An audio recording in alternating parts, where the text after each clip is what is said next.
¿Cómo es posible que se uniera a mi comitiva cuando dejé bien claro, tanto para usted como para el imán, que no la escoltaría? No tenía otra forma de salvar a mi hermano. Ese es problema suyo, no mío. Regresará a Dargovedin. Me niego a participar en este asunto. ¿Desea que parta esta noche o hasta mañana? Necesitaré una escolta de 4 hombres. Lord Athelstane apretó los labios con furia. No podía renunciar a 4 hombres y sus monturas sin sacrificar gran parte de su equipaje, aunque otro grupo de sirvientes lo esperaba en Tiflis. Los había enviado directo desde Persia con la parte de su equipaje, que consideró una carga innecesaria y estorbosa durante su travesía hacia Dargovedin. Pero no deseaba llevar a Natasha a Tiflis y, además, si llegaba con 4 hombres menos, correrían rumores entre ellos que no tardarían en llegar hasta el virrey. Podría explicar por qué, después de llevar a una de las princesas cautivas hasta el valle de Georgia, la había devuelto a su cautiverio. Al ver que se encontraba en un atolladero, su indignación aumentó, pero, controlándose, dijo con voz gélida y cortante: «Me escandaliza y me asombra su atrevimiento, y no pensé que Shamil fuera tan traicionero. No hablaré a favor de él en Inglaterra. Desquitarse con Shamil sería injusto y despreciable. Tiene toda la razón, señor, de estar disgustado, pero no pensé que reaccionara de ese modo solo porque fui ingeniosa para engañarlo. No creo que suponga que me complace poner en peligro mi carrera por una acción de ustedes que me disgusta y desapruebo. No creo que le disgustaría menos pensar que me violara un tártaro». Natasha se sentó y Lord Athelstane se dio cuenta de que estaba tan indignada como él, pero también se controlaba y solo el resplandor de sus ojos oscuros denotaban el resentimiento que ardía en su interior. «Podemos discutir el asunto con sensatez, milord. No tiene nada de sensato, pero escucharé lo que tiene que decir». «Es muy generoso, su señoría», contestó con sarcasmo Natasha, «ya que no tiene alternativa. Podría arrojarla a los lobos». Una ligera sonrisa curvó los labios de la condesa. «Eso sería muy poco inglés, pero en compensación podría escuchar cómo crujían mis huesos. Después de mi estancia en casa de Shamil me queda poca carne». Lord Athelstane comprendió que trataba de avergonzarlo, pero a la vez no pudo evitar fijarse en lo delgada que estaba. Comprendió lo cansada y adolorida que debía sentirse, pues había tenido 2 arduos días de viaje después de tantos meses de inactividad. «¿Puedo ofrecerle una copa de vino?», preguntó. Ella lo miró con expresión divertida. «Hay que cuidarse de los griegos cuando llevan regalos. ¿Intenta persuadirme para que regrese por mi propia voluntad? Pensaba que debe estar cansada». «Lo estoy, pero no estoy segura de que no intente engañarme. ¿Cómo lo hizo usted? Le aseguro, condesa, que lo haría sin titubear, si solo supiera cómo lograrlo». Lord Athelstane sirvió 2 copas del coñac que había bebido después de la cena. «Bebamos, sin ocuparnos por el momento de lo que tenemos que decirnos». Mientras Natasha se llevaba la copa a los labios, él vio que los dedos de ella temblaban y advirtió que la invadía el agotamiento. Pensó en lo valiente que era, pero no debía cejar en su empeño de deshacerse de ella. Como si adivinara sus pensamientos, la condesa preguntó: «¿Ha decidido matarme o hacerme regresar encadenada?». «Sabe bien que no haría ninguna de las 2 cosas», contestó Lord Athelstane, indignado. «No quería llegar a Tiflis con una mujer disfrazada de hombre y que, además, era prisionera del imán. Una mujer dispuesta a sacrificarse de una forma tan ridícula y exagerada que, cuando ello se supiera, causaría un gran escándalo en todo el mundo cristiano». «Escúcheme, no puede hacerlo. Sé que quiere a su hermano, pero lo que desea hacer para salvarlo es imposible». «¿Por qué?». «Comprenda que es solo cuestión de tiempo que Shamil sea derrotado. No puede resistir mucho más. Su ejército se desbanda y lo hacen retroceder de los territorios que antes dominaba. El mariscal de campo, Bariatinsky, no cesa de causarle derrotas. Si los rusos llegan a Dargovedin», contestó Natasha, «¿imagina que quedará alguien vivo para contarlo? Ambos sabemos que los caucasianos mueren luchando». Lord Athelstane Sabía que no podía contradecirla. Los guerreros caucasianos preferían la muerte a la rendición. Tengo la oportunidad de salvar a mi hermano, continuó ella, pero yo solo tengo la opción de elegir entre un naib y un sultán. Lanzó un profundo suspiro y agregó: no veo que ninguna ofrezca la menor ventaja, y Dimitri regresará a casa, es lo único que importa. Supongo que espera que yo admire lo que hace, dijo él con amargura. No espero nada de usted, milord, excepto lo que puedo lograr a través del chantaje y la traición. Bebió el resto de su coñac y, como si ello le diera nuevos ímpetus, prosiguió: me llevará consigo porque no tiene alternativa. Nadie adivinará quién soy. Para su servidumbre y para todo el que me vea, soy un príncipe Rajput, hijo del Maharajá de Sharpura. ¿Quién lo dudará? Lord Athelstan apretó los labios. La audacia y la impertinencia de ella le parecían intolerables, pero no sabía cómo responder. Era verdad que no había nada de raro en que lo acompañara un príncipe indio que deseaba conocer Inglaterra. Si un Maharajá se lo hubiera pedido, Lord Athelstan habría tenido que acceder, aunque resultara una molestia. Sin embargo, el hecho de llegar a Tiflis con una de las rehenes de Shamil y no entregarla a su propia gente era algo tan inconcebible y sin precedente que no encontraba palabras con que expresar lo que le disgustaba el asunto.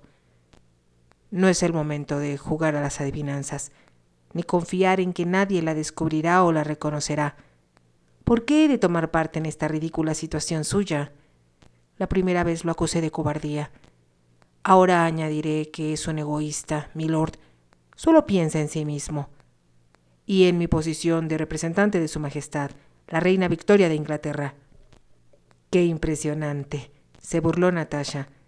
Y estoy segura de que se verá muy elegante en su uniforme de diplomático. Pero, en lo que a mí respecta, se trata de la vida de mi hermano, y no me importa lo que tenga que hacer para defenderla. Es evidente. Confíe en mí, suplicó Natasha. Le juro que no le fallaré. No descubrirán que una mujer viaja con usted. Además, eso no llamaría la atención en Tiflis. Eso depende de la mujer. Es cierto, pero nadie sospechará al ver que escolta a un joven príncipe indio en su primera visita al país que usted representa. Le juro que soy buena actriz. Todas las mujeres son traicioneras de nacimiento. ¿Eso opina? ¿Quién le rompió el corazón? Creo, condesa, que si vamos a tomar parte en esta farsa, será mejor evitar cualquier tema de tipo personal.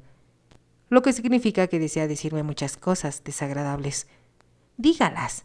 Le aseguro que las tolero mejor que usted mismo. No lo dudo. Es mal perdedor, milord, pero creo que ha aceptado la derrota. ¿Compartimos lo que llamaremos nuestra aventura?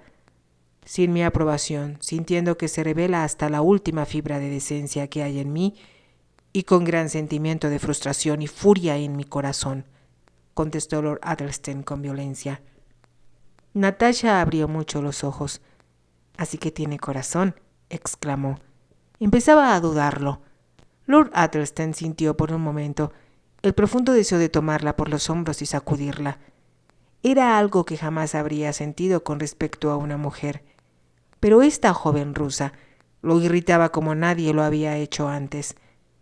Veo que ni el cautiverio y las privaciones lograron fomentar en usted esas virtudes femeninas que toda mujer digna de ese nombre debe tener. Le pareció que Natasha sonreía divertida cuando lo oyó añadir.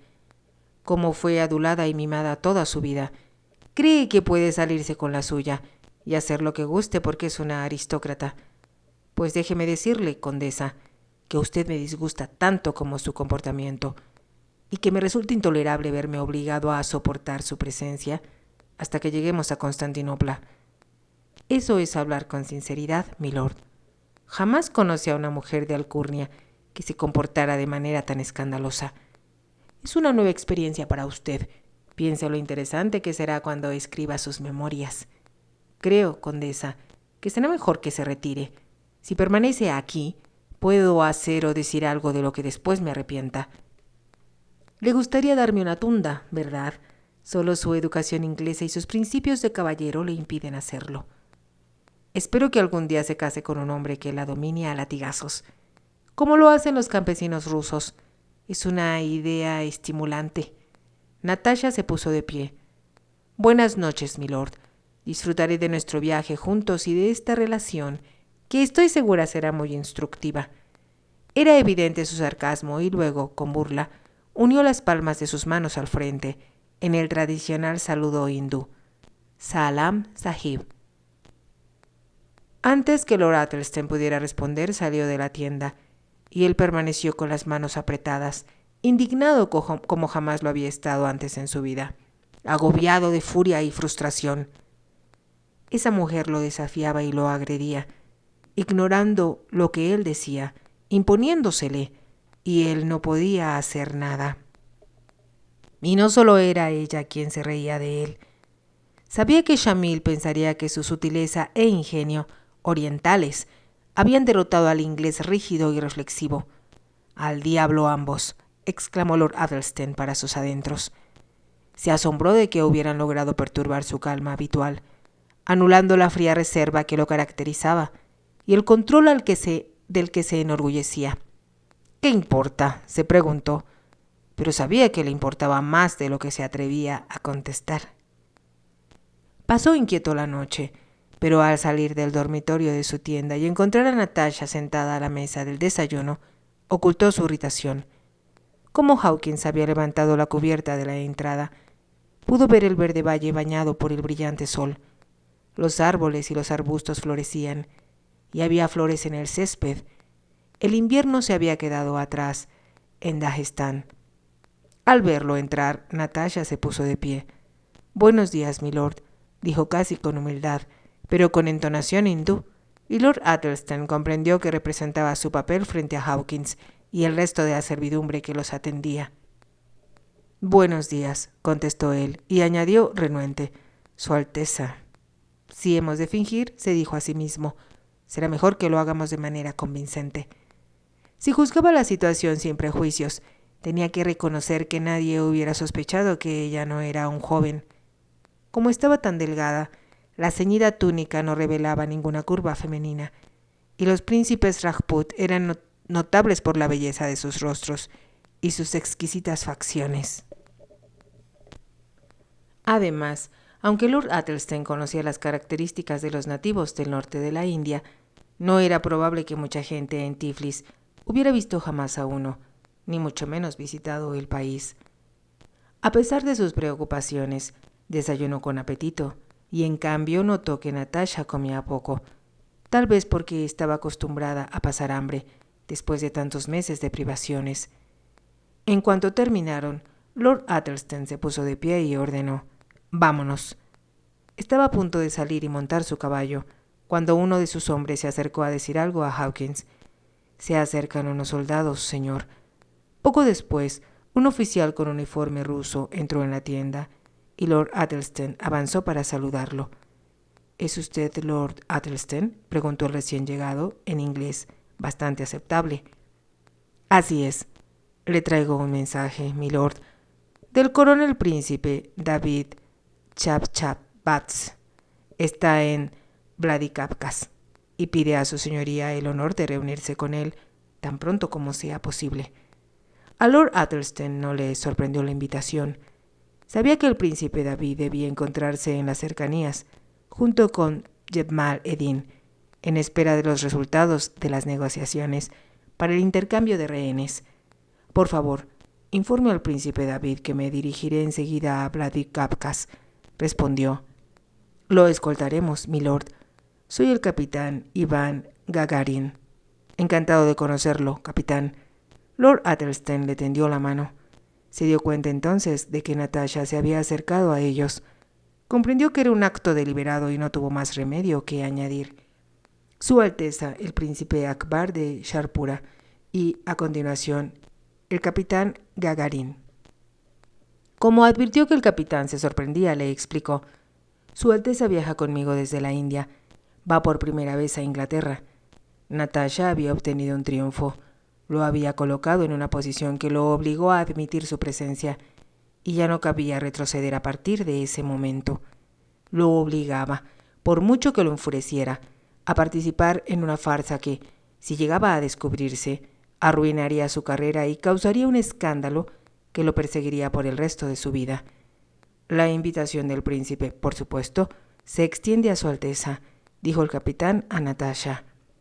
Le estoy muy agradecido, contestó ella. Partieron minutos después y la servidumbre se dedicó a levantar el campamento para seguirlos más tarde.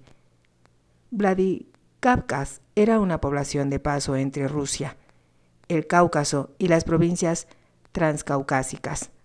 Tenía los usuales bazares donde los viajeros y los soldados podían adquirir finas mantas, plata y marfil, sedas persas, sillas de montar y especias, pero los artículos más preciados eran puñales y otras armas adornadas con plata y marfil. Sobresalía en el poblado la casa del gobernador, y allí era donde el príncipe David y Yetmal Eddin se hospedaban.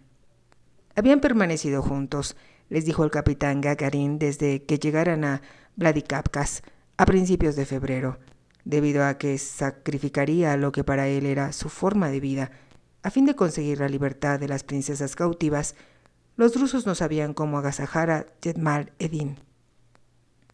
Tanto sus compañeros oficiales como todos los habitantes importantes de las poblaciones entre Tiflis y Vladikavkaz ofrecían bailes, cenas, recepciones y fiestas en su honor. ¿Cómo reacciona Yetmal Eddin a la idea de volver a su país?, preguntó Lord Athelstan al capitán Gagarin mientras cabalgaban por la hermosa campiña. Creo que la pregunta es, respondió el capitán, ¿cuál es ahora su país? Cuando se reunió con Yetmal Eddin, Lord Athelstan pudo constatar que era una contestación muy acertada. El joven no había cambiado mucho desde la última vez que lo viera en San Petersburgo, pero sus ojos oscuros mostraban una tristeza que no tenían antes. Su rostro denotaba una expresión de intenso sufrimiento, como si comprendiera que muy pronto debía renunciar a todo lo que le era querido. Cuando Lord Athelstan relató al príncipe David su breve conversación con la princesa Ana, era inevitable que se mencionara a Yetmal Eddin, que no se encontraba con ellos. El príncipe David comentó: jamás había conocido a un musulmán con tan poco de tártaro. El muchacho es ruso y está por completo europeizado. Eso veo. Lo admiro porque rehúsa que se le tenga lástima. No acepta su papel de héroe romántico ni de víctima. Pero Lord Athelstan sabía que así lo consideraban todos. No pudo evitar preguntarse qué pensaría y sentiría Natasha, quien estaba a su lado durante su entrevista con el príncipe. Debía notar lo conmovidos que estaban todos por el precio que pagaría Yetmal Eddin para lograr la libertad de los rehenes. Natasha había sido aceptada como príncipe hindú con gran facilidad. Su presencia provocó pocos comentarios, porque todos se concentraban en Yetmal Eddin. Todavía no finalizaban las negociaciones entre Shamil y los rusos. La dificultad reside, dijo el príncipe, en que no puedo reunir más dinero. Me es imposible entregar más de los 40,000 rublos que ya ofrecí. Con gesto de indignada frustración agregó: insisten en que escriba al zar y al gobierno, pero ¿cómo puedo pedirles que paguen el rescate de individuos privados y así alimentar la codicia de los murids? Comprendo que es imposible. Estuvo de acuerdo Lord Athelstan. Comentó que estaba seguro que era esa avaricia y no la voluntad de Shamil la que ponía los obstáculos. Por primera vez se han dado cuenta de su poder, explicó. Malditos bárbaros, exclamó el príncipe David. Era difícil encontrar palabras para reconfortar a aquel hombre, torturado por la idea de que su esposa y su familia estaban en manos de sus enemigos. Las cartas que la princesa Ana escribía a su esposo, según sabía Lord Athelstan, demostraban que estaba cada vez más deprimida, pues no parecía haber fin a sus sufrimientos. No debemos detenerlo mucho aquí, incluso lo acompañaremos a Tiflis, donde el virrey lo espera, indicó el príncipe a Lord Athelstan. Se obligó a sonreír al añadir: sin embargo, se dará otro baile en honor a Yetmal Eddin. Creo que ya está cansado de ellos, pero son su canto de cisne. Sabe que en cuanto salga de Georgia no volverá a bailar jamás. ¿Está seguro de que el virrey me espera? Tal vez sería mejor que me dirigiera directamente a Constantinopla, contestó Lord Athelstan. aunque de antemano se había arreglado su encuentro con el príncipe Vorontsov. Lo ponía nervioso la presencia de Natasha. Su excelencia está ansioso por recibir su visita. Ya le mandé avisar que lo acompaña el príncipe Akbar. Lord Athelstan solo pudo manifestar su gratitud, pero antes de salir de Vladikavkaz tuvo la oportunidad de sostener una charla privada con Natasha. Tal vez sería mejor que usted saliera primero, para que no se hospedara en Tiflis, sugirió. Podríamos reunirnos en Batum. ¿Todavía tiene miedo?, preguntó burlona a Natasha. Por supuesto que temo que nos descubran. Ya vio que la gente solo piensa y habla del intercambio de rehenes. Imagina lo que sucedería si se enteraran de que traigo conmigo a una de las prisioneras y que la llevo a otro cautiverio. Sería dramático. Debemos tener cuidado de no delatarnos. Jamás comprenderé cómo resulté involucrado en esta terrible farsa. Tal vez fue el destino, contestó con dulzura Natasha. Él lo llevó a Shamil, donde yo le esperaba. Encontrarme con usted fue lo más desafortunado que me ha sucedido. Su galantería me abruma. Deje de temblar. Cualquiera notaría que oculta algo. Nada menos que a usted. Ella rió. De nuevo Lord Athelstan sintió el deseo irreprimible de sacudirla, pero como estaba decidido a no darle la satisfacción de hacer ver cuánto lo irritaba, se retiró. Esa tarde llegaron a Tiflis. Bajo el dorado sol del atardecer resplandecían las torres, techos y espirales de la capital de Georgia. Los árboles que la rodeaban estaban cubiertos de flores, y el río que cruzaban sobre el puente que construyera Alejandro el Grande parecía plata derretida. El príncipe David y Jetmaledin se hospedarían en los cuarteles militares, pero escoltaron a Lord Athelstan y a Natasha al palacio del virrey. Era un magnífico ambiente para la pompa tradicional del príncipe Vorontsov y su alta y digna presencia, parte integrante de la historia militar caucásica. Ahora, a los 63 años, se volvía viejo, pero todavía tenía una presencia que lo convertía en una personalidad distinguida y un poco atemorizante, a quien jamás se podía ignorar. Las columnatas de mármol, los gigantescos candelabros y el mobiliario dorado eran un magnífico y a la vez increíble contraste con lo que esperaba a Jetmaledin en el gran Aoul.